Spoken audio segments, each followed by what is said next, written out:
గా నేర్చుకోవాలా? అప్టాక్స్ తో మా ఉచిత లైవ్ వెబినార్లలో చేరండి. ఆల్గో ట్రేడింగ్ కేవలం ₹10 బ్రోకరేజీ అందుబాటులో ఉంది. ఇప్పుడే అకౌంట్ ఓపెన్ చేయండి.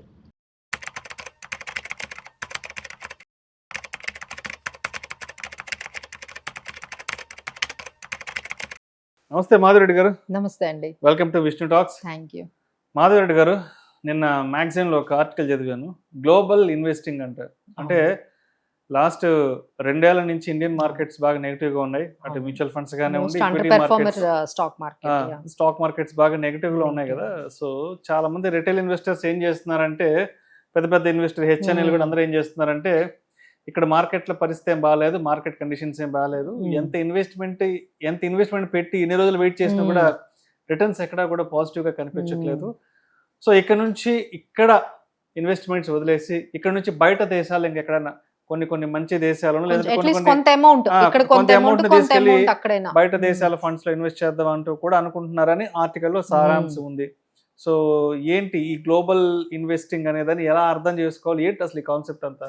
సో డెఫినెట్లీ అండి, ఇప్పుడు మనం ఒక యూఫోరియా చూసాము. ఏంటి గోల్డ్ సిల్వర్, ఎందుకు అంతలాగా అందరూ గోల్డ్ సిల్వర్ మీద పడ్డారు అంటే, లాస్ట్ 3 years నుంచి కంటిన్యూస్ గా 30-40% రాగానే అందరూ అట్రాక్ట్ అయ్యారు ఈ గోల్డ్ సిల్వర్ నుంచి. ఇప్పుడు నెక్స్ట్ లెవెల్ కి వెళ్దాము, ఒక డైవర్సిఫికేషన్ లాగా వెళ్దాము అంటే, ఇక్కడ మీరు చూస్తే అంటే యుద్ధం స్టార్ట్ అయిన దగ్గర నుంచి నాస్డాక్ అంటే యుద్ధంలో కూడా నాస్డాక్ 17% రిటర్న్స్ ఇచ్చింది. అంటే మనకి యుఎస్, అలానే కొరియన్ అంటే కాస్పీ 27% రిటర్న్స్ ఇస్తే, చైనా నిక్కీ 6% రిటర్న్స్ ఇచ్చే, అలానే S&P 500 అయితే 8%, అలానే తైవాన్, జపాన్ ఇవన్నీ కూడా మంచి పాజిటివ్ రిటర్న్స్ ఇచ్చాయండి. ఓన్లీ అంటే అండర్ పెర్ఫార్మింగ్ స్టాక్ మార్కెట్స్ ఉన్నాయి అంటే అవి 2 కంట్రీస్ అండి. ఒకటేమో UK -5%, ఆ తర్వాత ఇండియా విత్ -6 to 7%. సో వీళ్ళందరూ కూడా అంటే అబ్జర్వ్ చేస్తున్నారు గ్లోబల్ మార్కెట్స్ లో ఇంత నెగిటివ్ లో ఉన్న, ఇంత వార్ ఉన్నా ఈ విధంగా రిటర్న్స్ అనేవి ఇచ్చాయి. సో మనం కొంత అమౌంట్ ఇక్కడ ఇన్వెస్ట్ చేసినట్టుగా మనం బయట కూడా కొంత అమౌంట్ అక్కడ కూడా డైవర్సిఫై చేస్తే, అక్కడ నుండి వచ్చే రిటర్న్స్ ని కూడా మనం కొంచెం ఈ పోర్ట్ఫోలియో డైవర్సిఫికేషన్ కానీ, లేకపోతే మన ఓవరాల్ పోర్ట్ఫోలియో మీద కొంచెం పాజిటివ్ గా మనకి రిటర్న్స్ వస్తాయి. ఓన్లీ మనం ఇండియన్ స్టాక్స్ మీద, ఇండియన్ మార్కెట్స్ మీద ఒకదాని మీదే మనం ఉంటే లాభం లేదు. ఇంకొంచెం డైవర్సిఫికేషన్ అంటే ఎలా అయితే మనం గోల్డ్ అండ్ సిల్వర్ యాడ్ చేసామో, గ్లోబల్ ఫండ్స్ ని కూడా ఒక రకమైన అసెట్ అలొకేషన్ లాగా, ఒక రకమైన డైవర్సిఫికేషన్ లాగా యాడ్ చేసుకోవాలని అందరూ కూడా ఈ మధ్యకాలంలో మా క్లయింట్స్ కూడా అండి, మేడం గ్లోబల్లో ఇన్వెస్ట్ చేయాలంటే ఎలా ఇన్వెస్ట్ చేయాలి, చాలా కాల్స్ వస్తున్నాయి. లైక్ చైనాలో ఇన్వెస్ట్ చేయాలి, తర్వాత వియత్నాం, లేకపోతే మనకి ఎస్పెషల్లీ తైవాన్ లో ఇన్వెస్ట్ చేయాలి, ఎందుకంటే వాళ్ళ రిటర్న్స్ చాలా ఎక్కువగా ఉన్నాయి, అవి చూసి అట్రాక్ట్ అయ్యారు. సో ఇక్కడ మనకి ఎలా ఇన్వెస్ట్ చేయాలి అనడానికి ముందు బిగినర్స్ కి ఒకలా ఉంటుందండి, ఆ తర్వాత నెక్స్ట్ లెవెల్, ఆ తర్వాత హెచ్ఎన్ఐస్ కి ఒక విధంగా ఇన్వెస్ట్ చేసుకునే మెథడ్స్ అనేవి ఉన్నాయి. So will start with beginners.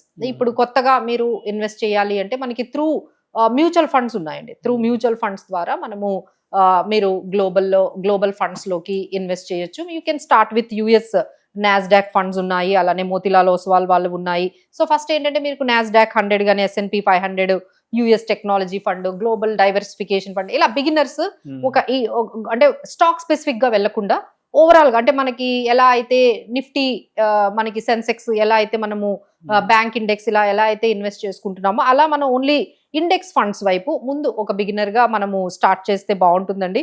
So అందులో మనకి మోతిలాల్ ఓస్వాల్ వాళ్ళు 100 నాస్డాక్ 100 ఫండ్ ఆఫ్ ఫండ్స్ ఉన్నాయి. తర్వాత మియర్ ఎసెట్ వాళ్ళు అంటే న్యూయార్క్ అవి ఉన్నాయి, అలానే డిఎస్పీ వాళ్ళది US flexible equity fund, Edelweiss వాళ్ళు ఉన్నాయి. సో ఈ విధంగా కొన్ని మన mutual fund companies global exposure ఇచ్చే ఫండ్స్ ని మెయింటైన్ చేస్తూ ఉన్నారు. సో అలా మనకి బిగినర్స్ ఆ విధంగా వాళ్ళు స్టార్ట్ చేయొచ్చు. సో నెక్స్ట్ లెవెల్ కొంచెం మీకు ఎక్స్పీరియన్స్ వచ్చిన తర్వాత, ఇప్పుడు చాలా కొన్ని యాప్స్ వచ్చాయండి, ఫిన్టెక్ యాప్స్ అనేవి చాలా ఉన్నాయి. లైక్ కొన్ని ఇండ్ మనీ అని కానీ, ఇలాంటి కొన్ని కంపెనీస్ అంటే కొన్ని యాప్స్ ఏం చేస్తున్నాయంటే, మీరు డైరెక్ట్ గా స్టాక్స్ లో పెట్టుకోవచ్చు.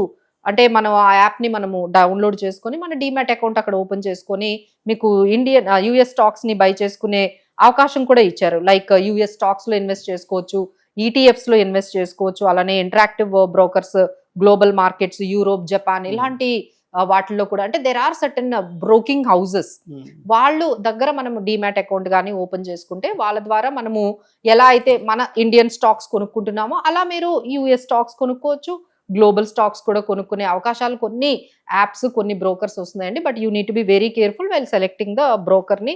మనము సెబీ రిజిస్టర్డ్ బ్రోకర్ని తీసుకొని మనం అక్కడ అకౌంట్ ఓపెన్ చేసుకున్నట్లయితే, మీకు కొంచెం ఎక్స్పీరియన్స్ ఉన్నట్లయితే కొంచెం యూఎస్ స్టాక్స్ని, అంటే ఇప్పుడు నాకు మైక్రోసాఫ్ట్ కొనుక్కోవాలని ఉంది, లేకపోతే ఒక ఎన్విడియా, నాకు గూగుల్, ఇలాంటి పెద్ద పెద్ద కంపెనీస్ నేను బై చేసుకోవాలంటే ఫ్రాక్షన్ ఆఫ్, అంటే ఇప్పుడు అంత పెద్ద నేను అమౌంట్ పెట్టి ఇన్వెస్ట్ చేయలేను అంటే ఫ్రాక్షన్ ఆఫ్ స్టాక్ కూడా కొనుక్కునే అవకాశం అయితే ఉందండి. సో ఇలా నెక్స్ట్ లెవెల్లో మనం కొనుక్కోవచ్చు. ఎవరైతే హెచ్ఎన్ఐస్ ఉన్నారో వాళ్ళైతే గిఫ్ట్ సిటీ ద్వారా వెళ్ళొచ్చు. ఎందుకంటే నార్మల్ రీటైల్ ఇన్వెస్టర్స్ అయితే త్రూ గిఫ్ట్ సిటీ వెళ్ళాలంటే చాలా హర్డల్స్ ఉన్నాయి. అకౌంట్ ఓపెనింగ్ ప్రొసీజర్ కూడా చాలా ఎక్కువగా ఉంటుంది. బట్ ఏంటంటే కొన్ని అడ్వాంటేజెస్, ట్యాక్స్ అడ్వాంటేజెస్ ఉంటాయి, ప్రొఫెషనల్ గా మేనేజ్మెంట్ ఉంటుంది. బట్ ఏంటంటే ఎంట్రీయే అది మనకి లక్షల్లో ఉంటుంది. మినిమం అక్కడ మనం 2,50,000 వరకు ఎల్ఆర్ఎస్ ద్వారా మనము ఇన్వెస్ట్ చేసుకోవచ్చు. బట్ ఏంటంటే ఓన్లీ హెచ్ఎన్ఐస్ కి అయితే ఈ గిఫ్ట్ సిటీ అనేది ఎవరైతే ఒక 3 lakhs 4 lakhs ఇన్వెస్ట్ చేసుకోవచ్చు అనే అవకాశం ఉందో వాళ్ళందరూ కూడా గిఫ్ట్ సిటీ ద్వారా కూడా ఈ గ్లోబల్ ఫండ్స్ లోని మీరు ఇన్వెస్ట్ చేసుకోవచ్చు. సో నౌ ఎవరైనా గ్లోబల్ డైవర్సిఫికేషన్ కూడా కావాలి అనుకుంటే ఇప్పుడు ఎంత యుఫోరియా అయిందంటే, నేను చూసానండి కొన్ని మ్యూచువల్ ఫండ్ స్కీమ్స్ క్లోజ్ కూడా చేసేసాయి. అంటే మనకి మినిమం లిమిట్ $7 billion వరకు ఉంటుంది, ఆ లిమిట్ కూడా అయిపోయింది. అంటే ఎంత మంది మన ఇన్వెస్టర్స్, ఇండియన్ ఇన్వెస్టర్స్ పెడుతున్నారో మనం అర్థం చేసుకోవచ్చు. చాలా వరకు కొన్ని మ్యూచువల్ ఫండ్ హౌసెస్ ఇక మేము తీసుకోము మీ మనీ లంసమ్, కానీ కొన్ని అయితే ఎస్ఐపిస్ కూడా ఖచ్చితంగా ఆపేశాయి. ఎందుకంటే వాళ్ళ లిమిట్ అనేది ఇంతవరకు మ్యూచువల్ ఫండ్స్ లో పెట్టాల్సిన లిమిట్ అయిపోయింది. సో ఇంకా మళ్ళీ కొన్ని రోజులు అయిన తర్వాత ఓపెన్ అయితే మీరు త్రూ ఎస్ఐపిస్ ద్వారా కూడా గ్లోబల్ ఫండ్స్ లో పెట్టుకోవచ్చు. That is the simplest way. So ఎవరికైతే ఇంకొంచెం నాలెడ్జ్ ఉంది, లేకపోతే ఇంకొంచెం మనీ ఎక్కువగా ఉందంటే they can go with GIFT city. But without any personal professional guidance లేకుండా అయితే ఎవరు ఇన్వెస్ట్ చేయకండి. But this is only for the awareness, educative purpose we are doing this. Thank you so much Madhureddy గారు. Thank you. ఈ వీడియోలో ప్రస్తావించబడిన అంశాలు కేవలం ప్రేక్షకులకు అవగాహన కొరకు, ఇన్ఫర్మేషన్ కొరకు, ఎడ్యుకేషన్ పర్పస్ కొరకు మాత్రమే వీటి గురించి ప్రస్తావించడం అనేది, వీటిని రికమెండ్ చేయడం అయితే మా ఉద్దేశం కాదు. పెట్టుబడులు పెట్టే ముందు మీ అడ్వైజర్ని సంప్రదించి మాత్రమే తుది నిర్ణయం తీసుకోగలరని మా మనవి.